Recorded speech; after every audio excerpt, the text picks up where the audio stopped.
Hello everyone, welcome to the channel mystic tarot. ये mid November की reading है और हम देखेंगे कि second half of the November जो है वो क्या सिचुएशन लेकर आ रहा है फॉर लियो, सन, मून और असेंडेंट लोगों के लिए।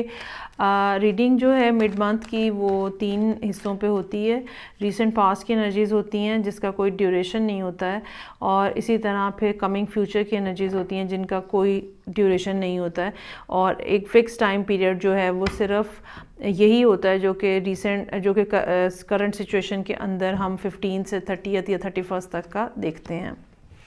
ओके जी, so beginning of the reading for the Leo people, Leo, sun, moon and ascendant, recent past की energies, ace of cups, page of wands और 8 ऑफ सोर्ड्स।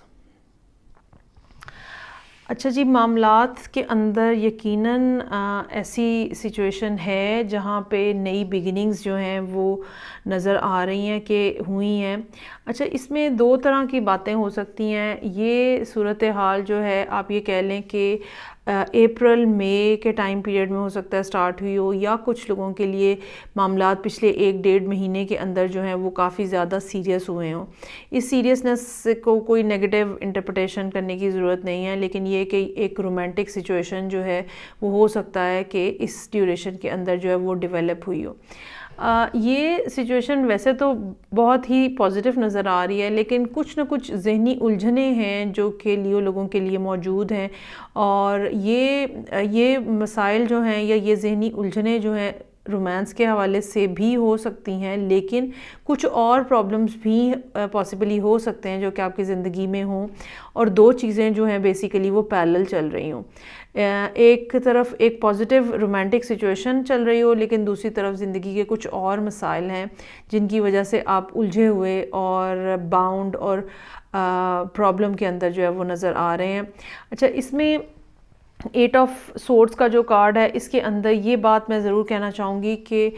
मुश्किलात उस तरह की होती नहीं हैं जैसी आप महसूस कर रहे होते हैं, और अगर आप कोशिश करें तो बहुत हद तक आपके लिए पॉसिबिलिटी होती है कि आप इस प्रॉब्लम से निकल आएँ। सो नेक्स्ट मेरे पास जो 15 डेज़ हैं नवंबर के सेकेंड हाफ के, उसमें मेरे पास यहाँ पे कार्ड्स मौजूद हैं। 9 of pentacles, king of cups, king of pentacles. अच्छा जी, बेसिकली जो यहाँ सिचुएशन नज़र आ रही है, एक ये बात है कि चूँकि ये रीडिंग जो है ये है तो लियो के लिए, लेकिन यहाँ आपका रोल जो है वो कुछ और तरह का डिपेक्ट हो रहा है। या तो आप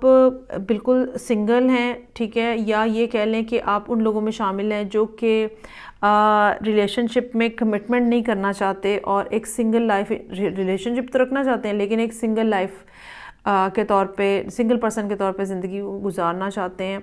दूसरी ये भी बात हो सकती है कि ये बात वाइस वर्सा ट्रू हो कि एक तरफ तो आपको रोमांस की या रिलेशनशिप की ऑफ़र हुई है, लेकिन ये पर्सन जो है जिसके साथ आपका ये ताल्लुक़ बना है, ये एक सिंगल पर्सन है और ये अपने आप को सिंगल ही रखना चाह रहा है। फीलिंग्स का, इमोशंस का एक बहुत ज़्यादा दबाव नज़र आ रहा है यहाँ पे इन 15 दिनों के अंदर, जिसको आपको मैनेज करना पड़ेगा, जिसको आपको कंट्रोल करना पड़ेगा। चाहे बज़ाहिर अंदर कितना, दिल के अंदर, इमोशंस के अंदर कितना तलातुम है, लेकिन आपको एक बड़े पुरसुकून अंदाज में बैठने की ज़रूरत होगी, और आप वो सब चीज़ें जो हैं उनको अपने अंदर आपको होल्ड करना पड़ेगा। पर एक अंदर का जो आप कह लें, आपके इंटरनली जो हम हर एक के अंदर एक जोश होता है, एक जज्बा होता है, एक फीलिंग होती है, हर बार हम उसको एक्सप्रेस नहीं कर सकते। हर बार हमारे लिए वो सिचुएशन नहीं होती है कि हम उसको बिल्कुल किसी के ऊपर भी हेड ऑन एक्सप्रेस कर दें। बहुत सारे ताल्लुकात, बहुत सारी रिलेशनशिप्स ऐसे होते हैं जहाँ पे हम लोगों के लिए फ़ीलिंग्स तो बहुत ज़्यादा रखते हैं, लेकिन हम वो फीलिंग्स उस तरह ओपनली दुनिया के सामने नहीं ला पाते हैं। सो यहाँ पर भी कुछ इसी किस्म की सूरत हाल नज़र आ रही है जहाँ पे आप बहुत ज़्यादा एक स्ट्रॉन्गर फीलिंग के साथ मौजूद हैं इस स्पेसिफ़िक पर्सन के लिए, लेकिन आप उस चीज़ को बहुत ज़्यादा एक्सप्रेस नहीं कर सकते, उस चीज़ को बहुत ज़्यादा शो नहीं कर सकते। दूसरी बात, कुछ ना कुछ ऐसे मामला जहाँ पे फाइनेंशियली अगर आप अपने आप को किसी क्रंच में फ़ील कर रहे थे, इन 15 दिनों में वो भी कुछ ईज़ आउट होती हुई सिचुएशन नज़र आ रही है और आप अपने आप को सोशली और फाइनेंशियली एक बेहतर जगह के ऊपर जो है वो देखेंगे। ये पैसे कहाँ से आएंगे इसके बारे में यहाँ पे कुछ भी कहना जो है वो मुश्किल नज़र आ रहा है, लेकिन डिविडेंड हो सकते हैं कि जो आपको मिलें, ठीक है, या ये कह लें कि आपको कोई अथॉरिटी इस किस्म की मिल सकती है जो कि आपके सोशल स्टेटस को बेहतर बनाए। जहाँ तक एस्ट्रोलॉजी का ताल्लुक़ है, इस महीने एक्लिप्स जो है, पहला एक्लिप्स जो है 19 को ही है। आपने, आई होप आपने मेरी रीडिंग देखी होगी जो कि लूनर एक्लिप्स और सोलर एक्लिप्स के ऊपर है। जहाँ तक एस्ट्रोलॉजी का ताल्लुक़ है तो लियोज़ जो हैं, ख़ास तौर पे लियो असेंडेंट्स जो हैं, उनके 4th हाउस में और 10th हाउस में ये एक्लिप्स जो हैं बन रहे हैं। सो जहाँ तक पहले एक्लिप्स का ताल्लुक़ है तो बहुत हद तक आप जैसे अपने आप को फैमिली से, घर से थोड़ा सा अपने आप को डिटैच होता हुआ फ़ील करेंगे, या ये कह लें कि आपके कुछ और इंटरेस्ट इस किस्म के डेवलप होंगे जहाँ पे आपको थोड़ा सा घर को, आप घर की बातों को, घर के हवाले से जो मामलात हैं, मदर के हवाले से जो मामलात हैं, उसमें कुछ ना कुछ जो है वो मुश्किलात आ सकती हैं। कुछ लोगों के लिए मदर की तबीयत की ख़राबी भी एक प्रॉब्लम जो है वो बन सकती है, या घर में कुछ काम इस किस्म के होने वाले हैं जो कि आपके लिए डिफ़िकल्टी का बायस बन सकते हैं। सो ओवरऑल को इतनी ज़्यादा यहाँ पे मुश्किलात नज़र नहीं आ रही हैं। कार्ड्स के पॉइंट ऑफ व्यू से भी चीज़ें जो हैं वो पॉजिटिव ही हैं। कमिंग फ्यूचर में, wow, magician, 10 of cups, night of wands, ज़बरदस्त। अच्छा जी, बहुत ही खूबसूरत कार्ड्स की फॉर्मेशन है और आई रियली फील कि जब ये दोनों एक्लिप्स जो हैं, इनका बेसिकली जब एक्लिप्स लगता है तो एक एनर्जी के पॉइंट ऑफ व्यू से एक थोड़ा कियोटिक किस्म की सिचुएशन बनती है और फिर तकरीबन एक्लिप्स गुजरने के 1 हफ़्ते के बाद तक सूरत हाल जो है वो आहिस्ता आहिस्ता क्लियर होना शुरू हो जाती है और जो एक बहुत ज़्यादा हाइटेंड किस्म की चीज़ें होती हैं वो थोड़ी सेटल होना शुरू हो जाती हैं। तो असल में हमें पता चलता है कि एक्लिप्स हमारे लिए क्या कर रहे हैं, क्या ला रहे हैं और क्या हमारी ज़िंदगी से निकाल रहे हैं। जहाँ तक टैरो के हवाले से इस सारी टाइम ड्यूरेशन का ताल्लुक़ है तो आने वाले दिनों में आप एक बहुत स्ट्रॉन्गर पर्सनालिटी के तौर पे उभर के सामने आ रहे हैं और ये पर्सनालिटी जो है ये यकीनन ज़िंदगी के मल्टीपल जो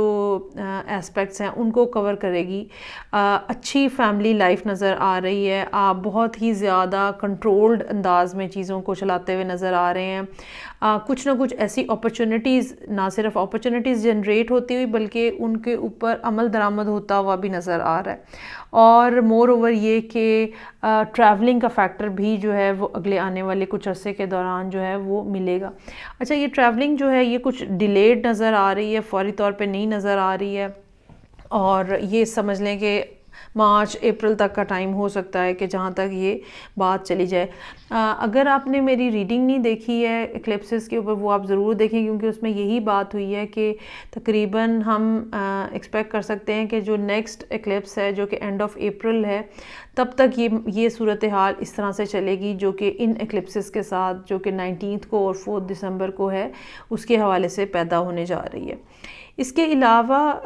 जो वो सब लोग जिनके चार्ट की डिग्री, बर्थ चार्ट की डिग्री 0 से लेकर 10 के दरमियान में है या आपके चार्ट के कोई इंपॉर्टेंट प्लैनेट्स इन डिग्रीज़ के अंदर मौजूद हैं तो आपको भी इस एक्लिप्स का एहसास होगा, फीलिंग होगी आपको भी। ये थी रीडिंग जो कि, अच्छा एक और बात जो कि बहुत ज़्यादा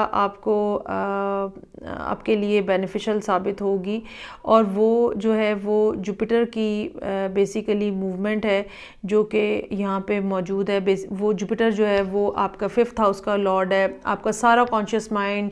ये चीज़ें समझना कि कौन सा काम कब होना चाहिए, किसको क्या जवाब देना चाहिए, बच्चों के हवाले से मामलात कैसे होने चाहिए, कोई भी इम्पॉर्टेंट फैसले जो आपने करने हैं वो क्या होने चाहिए, उन तमाम इश्यूज़ के ऊपर आपको फ़ायदा होगा, क्लैरिटी आएगी, ठीक है, क्योंकि बहुत अरसे से तकरीबन 1 साल से जुपिटर जो है वो उसकी पोजीशन आपके लिए बहुत ही ज़्यादा क्रिटिकल हुई थी। ये थी रीडिंग जो कि मेरे पास मौजूद थी फॉर द लियोज़। एक बात जो कि ज़रूर मैं कहना चाहूँगी कि अपने इमोशंस को और अपनी फीलिंग्स को बहरहाल आपको ख़ुद ही कंट्रोल करना होगा, और यहाँ पे मैजिशियन का कार्ड जो है वो इसकी तरफ एक बहुत पॉजिटिव इशारा दे रहा है। आई रियली होप कि आप चीज़ों को अच्छे तरीके से मैनेज कर पाएंगे। नेक्स्ट रीडिंग के साथ मैं आपसे फिर मिलूँगी, तब तक के लिए मुझे इजाज़त दीजिएगा। फ़ीडबैक ज़रूर देना भूलिएगा मत उसके बारे में। तब तक के लिए खुदा हाफिज़।